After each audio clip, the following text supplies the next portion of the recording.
Saudari-saudaraku terkasih, selamat pagi semuanya. Mohon maaf sebelumnya, mungkin ada yang kecele, dikiranya jam 6 itu Bapak Uskup, tapi rupanya yang muncul orang lain. Bagaimana perasaan Anda saat ini? Tegang? Tegang mungkin ya, karena diperiksa dan segala macam begitu ya. Saya juga campur baur, tegang ada, bahagia ada. Bahagia karena sekarang bangku ada orangnya. Selama ini saya bisa menghadapi bangku kosong, ya. Ini lumayan, ada orangnya. Sedih, ya. Banyak orang yang mengatakan, aduh pastor saya sudah rindu. Sama, saya juga rindu bangku-bangku ini berisi. Ya, kita bersyukur pelan-pelan kita mencoba menghadirkan kebiasaan baru. Semoga ini juga makin terbiasa dan kita tidak merasa risih, tidak merasa rikuh dengan berbagai macam protokol yang ada. Itu semua demi kepentingan dan kebaikan, keselamatan, kesehatan kita bersama. Baik, saudari-saudara yang terkasih, bacaan pertama dari kitab Zakaria mau mengungkapkan sebuah ramalan yang menggambarkan Mesias, juru selamat yang dijanjikan Allah, Raja besar Israel yang akan datang.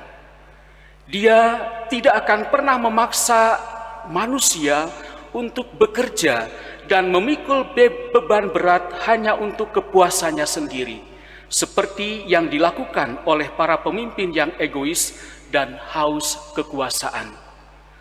Santo Paulus dalam surat kepada jemaat di Roma memperlihatkan dua kehidupan.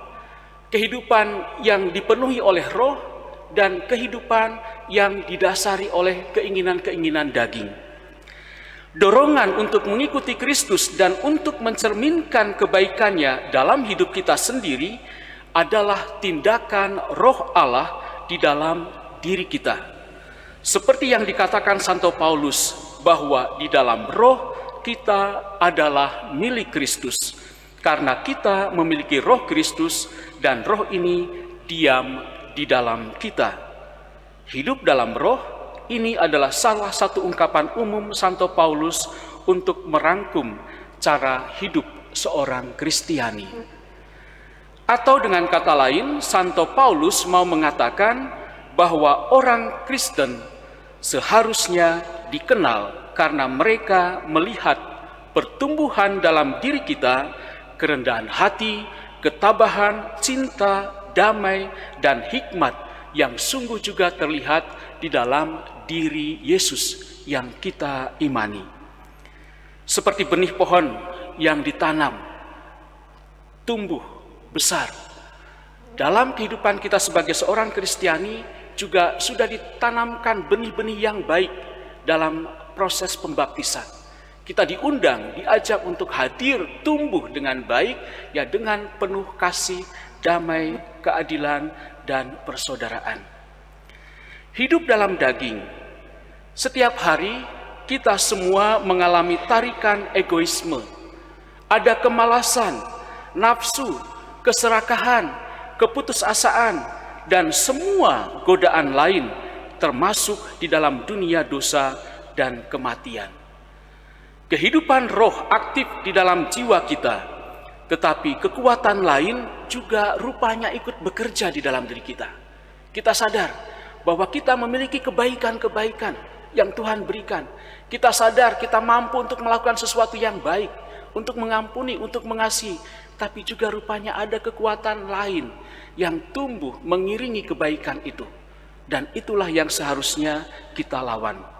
Sifat manusiawi kita yang telah jatuh membebani kita dan menolak roh Allah pada akhirnya. Ada gulma, ya ada ilalang, ya ada tanaman-tanaman lain yang mengganggu kita, yang akan menghambat pertumbuhan kita. Itu semua semacam mencuri nutrisi yang ada dalam diri kita. Itu semua semacam mengalihkan perhatian yang baik ya dalam diri kita untuk melihat sesuatu yang lain. Saudari-saudaraku yang terkasih, perlawanan terhadap anugerah Allah dalam hidup kita ini karena kodrat kemanusiaan kita yang telah jatuh, itulah yang disebut oleh Santo Paulus sebagai daging.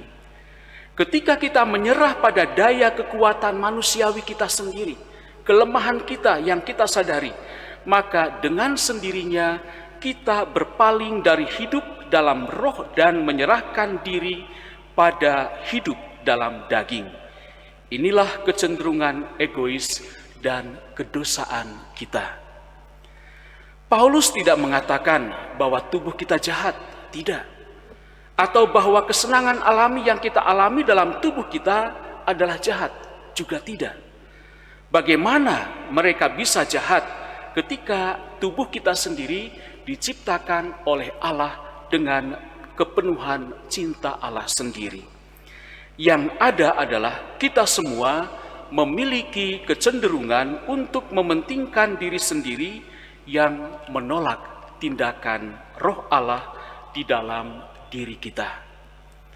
Ketika kita membiarkan diri mengikuti kecenderungan itu, kita hidup menurut daging, dan tentu saja iblis dan pola perilaku berdosa di sekitar kita terus-menerus berusaha meyakinkan kita untuk melakukan kedosaan-kedosaan itu. Maka Santo Paulus mendorong kita dan semua orang Kristen untuk lebih memilih kehidupan dalam roh dan meninggalkan kehidupan dalam daging. Karena jika kamu hidup menurut daging, kamu akan mati. Tetapi jika dengan roh kamu mematikan perbuatan-perbuatan tubuhmu, kamu akan hidup. Saudari-saudaraku yang terkasih, sebagai seorang Kristiani, kita memiliki dua jalan yang mungkin untuk diikuti setiap saat di dalam kehidupan kita. Daging atau roh, jalan yang berpusat pada diri sendiri atau jalan yang berpusat pada Kristus. Jalan aku duluan atau Kristus duluan. Bagaimana kita bisa menentukan itu dan memilih yang terbaik? Ya. Jalan yang mengumbar diri sendiri, berbagai macam kepentingan diri sendiri, ya, keinginan diri sendiri, atau pemuliaan diri, atau jalan kemurahan hati, memberi diri kepada Kristus dan kepada sesama. Sifat kita yang jatuh menarik kita ke jalan yang mudah dan egois. Tetapi pada saat yang sama, roh Allah sendiri selalu bekerja jauh di dalam diri kita, mendorong kita untuk mengikuti jalan Tuhan. Tetapi terserah kita kepada masing-masing tentunya. Kita punya pilihan. Kita mau pilih yang mana? Ya. Yang sempit, sulit, ya mungkin terasa beban berat, tetapi memiliki ujung yang sangat jelas, atau yang gampang-gampang kita jalani, tetapi ujungnya kehancuran. Itu pilihan kita. Ya, silahkan Anda untuk memilih. Saudari-saudaraku yang terkasih, ketika tarik-menarik kemalasan didorong oleh iblis, menarik kita menjauh dari tugas dan tanggung jawab kita, kita bebas untuk menyerah atau melawan. Ketika tarikan arogansi menghasut kita untuk mengkritik dan melukai orang-orang yang ada di sekitar kita, kita bebas untuk menyerah atau melawan. Ketika anugerah Tuhan dan desakan roh mengilhami kita untuk mengampuni dan memulai lagi sesuatu relasi yang baru, kita bebas untuk menyerah atau melawan. Ketika tarikan roh mengilhami kita untuk mengambil sedikit waktu dari waktu kesibukan yang ada setiap hari kita, dengan waktu yang kita ambil untuk berdoa, untuk bersama dengan Tuhan, mengalami saat teduh, dan untuk membaca kitab sucinya, kita juga bebas untuk menyerah atau melawan keinginan-keinginan dan kesibukan-kesibukan yang ada. Di dalam Injil, Yesus bersabda, "Aku bersyukur kepadamu Bapa Tuhan langit dan bumi, karena semuanya itu Engkau sembunyikan bagi orang bijak dan orang pandai, tetapi Engkau nyatakan kepada orang kecil." Yesus saat itu sebenarnya sedang berbicara dengan kelompoknya, muridnya, yang mereka di sini mendengarkan sabda Tuhan, perintah Tuhan, kehendak Tuhan, dan melaksanakannya. Mereka pulang dengan sukacita setelah bekerja, ya, dan mereka sungguh mengalami kebahagiaan yang luar biasa. Maka saudara-saudara yang terkasih, disinilah kata orang kecil mau dihadirkan kepada orang-orang yang mau mendengarkan dan melaksanakan kehendak Tuhan. Mereka yang dianggap sebagai orang bijak dan orang pandai di sini adalah orang yang dengan arogan menuntut agar Tuhan menjelaskan dirinya sepenuhnya sebelum mereka setuju untuk percaya dan mengamini Yesus sebagai Mesias.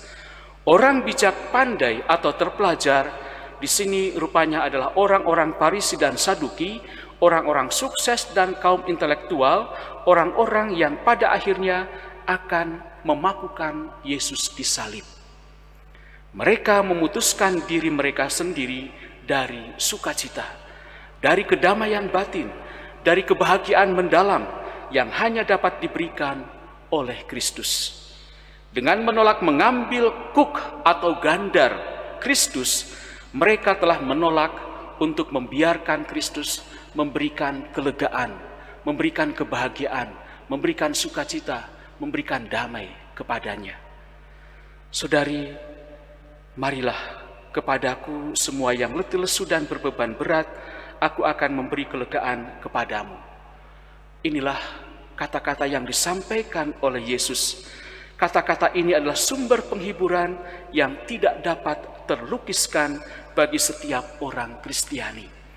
Kristus memikul salib terlebih dahulu bagi kita, dan Dia bangkit kembali agar kita juga dapat bangkit. Hatinya menanggung semua kesengsaraan kita dan merupakan tempat istirahat yang pasti bagi kita semua. Yesus mengundang kita semua untuk berjalan di sampingnya, mempersatukan salib kita yang berat dengan salibnya, sehingga seolah-olah kita dan Yesus menanggung salib yang sama. Membawa salib dengan Kristus membawa kita pada kepuasan dan kedamaian pikiran yang mendalam, bahkan di tengah-tengah pencobaan hidup yang berat sekalipun. Khususnya di masa pandemi ini, kita mengalami begitu banyak perubahan. Ada situasi-situasi yang tadinya baik mungkin menjadi buruk dan segala macamnya. Inilah saatnya kita untuk menyerahkan diri seutuhnya, menghadirkan diri sepenuhnya di dalam Tuhan, dan kita percaya bahwa Tuhan akan mengangkat beban-beban hidup kita. Tuhan memberkati.